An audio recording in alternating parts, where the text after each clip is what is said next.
अस्सलाम वालेकुम नाजरीन। इस एपिसोड के आगाज में हम देखते हैं कि जिरगे में जरकुतै साहब कहते हैं, सरदाराना मैं आपसे एक सवाल पूछूंगा, क्या वो उरहान साहब नहीं थे जिसने इस मुबारक शहर बोरसा को घेरा? एक और सरदार कहता, जरकुतै साहब ठीक कहते हैं, नदी को अबूर करते हुए घोड़े नहीं बदले जाते मेरे हजूर। शाहीन साहब कहते, मैं जरकुतै साहब का एहतराम करता हूँ, लेकिन करारगाह में वो नहीं हम थे, हमने गलतियां देखी, गलती से लौट आए तो बेहतर है। तो उरहान साहब कहते, आप इसे अब भी गलती कह रहे हैं शहनशाह साहब? ये सुनकर उस्मान साहब उरहान साहब की जानब देखते हैं और फिर उस्मान साहब अलाउद्दीन साहब से पूछते हैं, क्या तुम्हें कमानदार में कोई गलती नजर आ रही है? तो अलाउद्दीन साहब कहते हैं, हाँ मैं देख रहा हूँ। उस्मान साहब पूछते, देख कर फिर खामोश क्यों हो? अलाउद्दीन साहब कहते, ये गलती हम सब की गलती है, करारगाह में काफी मुशावरत नहीं हुई मेरे हजूर। हालांकि उरहान साहब ने नहीं पूछा, हमें इन्हें हमारी राय बताना चाहिए थी, ऐसे खामोश बैठकर एक दूसरे से बात करके आपसे शिकायत नहीं करनी चाहिए थी, लेकिन इस जरगे में इस वजह से मफीद है, हम बात करेंगे, बहस करेंगे, अगर जरूरी हुआ तो एक नया रास्ता तैयार किया जा सकता है। और फिर उस्मान साहब जरकुतै से पूछते, तुम्हारा क्या ख्याल है जरकुतै साहब, क्या हमें एक नए रास्ते की जरूरत है? तो जरकुतै कहता, मेरे हजूर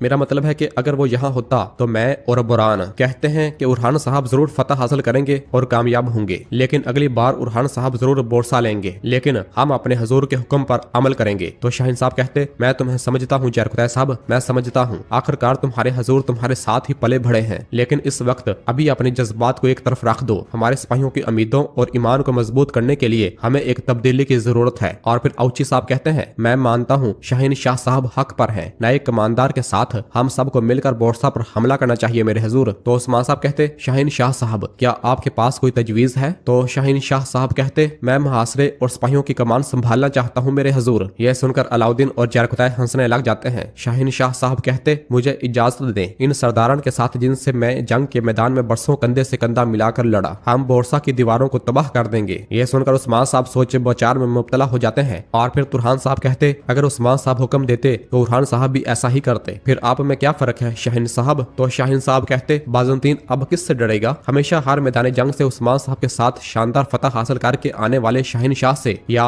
जिसे उन्होंने शिकस्त दी और फरार हो गए उस उरहान साहब से। कल अपनी उम्मीदें खोने वाले सिपाहियों की हौसला अफजाई कौन करेगा? उरहान साहब जिसने बुरान साहब को काफरों के हवाले कर दिया, या उस्मान साहब की हिफाजत के लिए अपनी जान खतरे में डालने वाले शाहीन शाह साहब? हर कोई तुम्हारी अकल और बसीरत के बारे में जानता है अलाउद्दीन साहब, तुम्हारा भाई मेरी बात नहीं सुनता, लेकिन वो तुम्हारी बात सुनता है। तो अलाउद्दीन साहब कहते, हमारा रास्ता उस्मान साहब का रास्ता है शाहीन साहब, सिर्फ वही हमें रास्ता दिखा सकते हैं, कोई और नहीं। सब सरदारान की बातें सुनने के बाद उस्मान साहब खड़े हो जाते हैं, तो बाकी सरदारान भी खड़े हो जाते हैं। उस्मान साहब कहते, सरदारान मैंने सबको सुना, मैं कल अपना फैसला सुनाऊंगा, जिरगा खत्म हो चुका है। यह सुनते साथ ही सब सरदारान सलाम बजा लाने के बाद खेमे से रवाना हो जाते हैं। और फिर उस्मान साहब जरकुतै को अपने पास बुलाते हैं और उनसे कहते हैं, मैं अकेला रहना चाहता हूँ। और उस्मान साहब अपने खेमे की जानब रवाना हो जाते हैं। उरहान साहब पीछे से अपने बाबा को पुकारते हैं, लेकिन उस्मान साहब अपने हाथ के इशारे से उसे वहीं रोक देते हैं और अपने खेमे की जानब बढ़ जाते हैं। इस पर उरहान साहब थोड़ा मायूस होते हैं और फिर जरकुतै साहब उनसे कहते, उस्मान साहब जिरगे के बाद थक गए हैं, इन्हें थोड़ा आराम करना है, तुम्हें भी आराम करना चाहिए उरहान। तो उरहान कहता, शुक्रिया जरकुतै साहब, तुम्हारा भी शुक्रिया अलाउद्दीन साहब। और उरहान वहां से रवाना हो जाता है। तो पीछे से अलाउद्दीन साहब गुस्से से कहते, शाहीन शाह साहब। और फिर जरकुतै से कहता, जरकुतै साहब मैं बाबा से बात करना चाहता हूँ। तो जरकुतै साहब कहते, अलाउद्दीन साहब वो थक गए हैं, उन्हें कुछ आराम करने दो। अलाउद्दीन कहता, जरकुतै साहब। तो अंदर से उस्मान साहब की आवाज आती है, अलाउद्दीन को आने दो। और अलाउद्दीन अंदर खेमे की जानब बढ़ जाता है। जबकि उरहान साहब जैसे ही सरदारी खेमे से बाहर गुस्से की हालत में निकलते हैं, तो वहां मौजूद शाहीन शाह साहब उन्हें रोकते हुए कहते हैं, उरहान साहब। उनके पास आकर कहते, आह उरहान, काश तुम मेरी बात सुन लेते तो अब यह मसला ना होता। उरहान साहब कहते, मैं आपकी बात सुन लेता, लेकिन आपने कौंसल के बोलने का इंतजार किया शाहीन साहब। शाहीन साहब कहते, अगर हम अपने मुश्तरका मकसद तक पहुंचने के लिए मुख्तलिफ तरीके चाहते हैं, हमारा वाहिद रास्ता उस्मान साहब है। जैसा कि अलाउद्दीन साहब ने कहा था, उस्मान साहब बेहतरीन फैसला करेंगे। तो जवाबन उरहान साहब जवाब दिए वहां से रवाना होने लगते हैं। तो शाहीन साहब फिर रोकते हुए कहते, उरहान साहब तुम्हारे बाबा मेरे भाई हैं और तुम मेरे भतीजे हो, मेरा यकीन करो मैं भी तुम्हारे लिए बेहतरीन चाहता हूँ। तो उरहान साहब कहते, मुझे इसमें कोई शक नहीं शाहीन शाह साहब। नीलोफर भी अपने खेमे से बाहर खड़ी उरहान साहब को देख रही होती है, लेकिन उरहान साहब उसे देखे बिना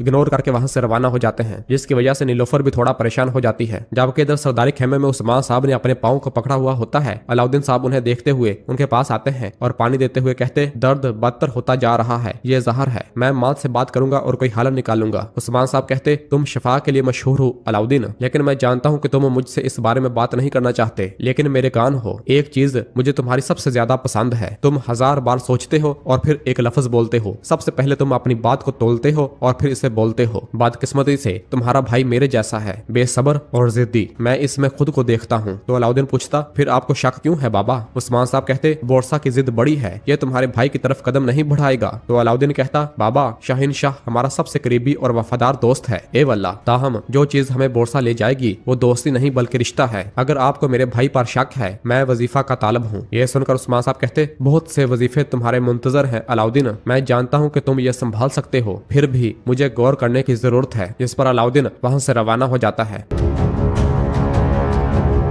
जबकि इधर बाहर उरहान निहायत गुस्से की हालत में अपने घोड़े के पास पहुंचता है। आयकुत उन्हें देखते हुए कहता, मेरे हजूर, मैं इसे तैयार कर रहा था, आप कहां जा रहे हैं? लेकिन उरहान बिना जवाब दिए गुस्से से घोड़े पर सवार होता है और घोड़ा भगाते हुए कबीले से रवाना हो जाता है। नीलोफर भी उसके पीछे पीछे आती है और वो भी अपने घोड़े पर सवार होती है और उरहान के पीछे अपना घोड़ा लेकर रवाना हो जाती है। इधर उरहान मुसलसल अपना घोड़ा भगाते हुए आगे चलता ही जा रहा होता है और फिर जंगल में एक जगह नदी पर पहुंचता है, जहाँ घोड़े से उतरने के बाद अपने मुंह को धोता है और पानी में अपने अक्स को देखता है और शाहीन साहब की बात को सोचता है कि अगर तुमने मेरी बात थोड़ी सी भी सुनी होती तो ये मसला न होता। जबकि इस दौरान नीलोफर भी अपने घोड़े पर सवार हुए वहां पहुंच जाती है और उरहान के पास आकर पूछती है, उरहान तुम बाहर क्यों आ गए, क्या हुआ है? उरहान साहब कहते, मैं शाहीन शाह की नीयत जानता हूँ, ये बोरसा के बारे में नहीं बल्कि मेरे बारे में है। नीलोफर कहती, उरहान तुम्हारे बाबा? तो उरहान गुस्से से कहता, उन्होंने मेरे चेहरे की तरफ देखा तक नहीं। नीलोफर कहती, उरहान तुम मुझे परेशान कर रहे हो। और फिर इसके बाद उरहान प्यार भरी निगाहों के साथ नीलोफर की जानब देखता है। नीलोफर कहती, मुझे तुम्हें इस तरह देखकर अच्छा लगता है जब तुम मुस्कुराते हो। और उरहान नीलोफर को गले लगा लेता है। नीलोफर कहती, हमेशा शोर, हमेशा अफरा तफरी, हमेशा जल्दी, मैंने ये याद किया, यूं खामोश रहना और देखते रहना,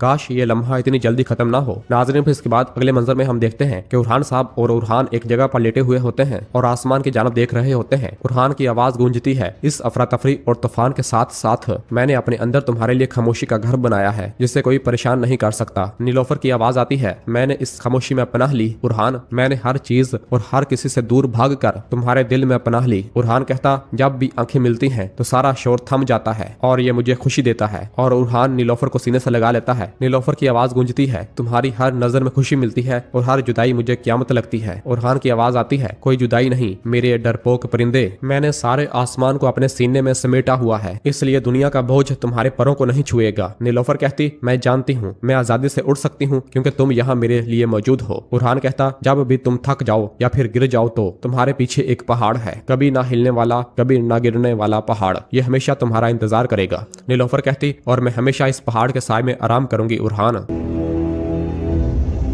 और नाजरीन, इसी जगह पर एपिसोड खत्म करते हैं। मिलते हैं बहुत जल्द अगली एपिसोड के साथ। वीडियो को लाइक कर दें और जिन दोस्तों ने अभी तक चैनल सब्सक्राइब नहीं किया वो जल्दी से चैनल सब्सक्राइब कर दें और बेल आइकन घंटी वाले निशान को भी प्रेस कर दें ताकि आने वाले एपिसोड्स आपको आसानी मिल सकें। दुआओं में याद रखें। अल्लाह हाफिज।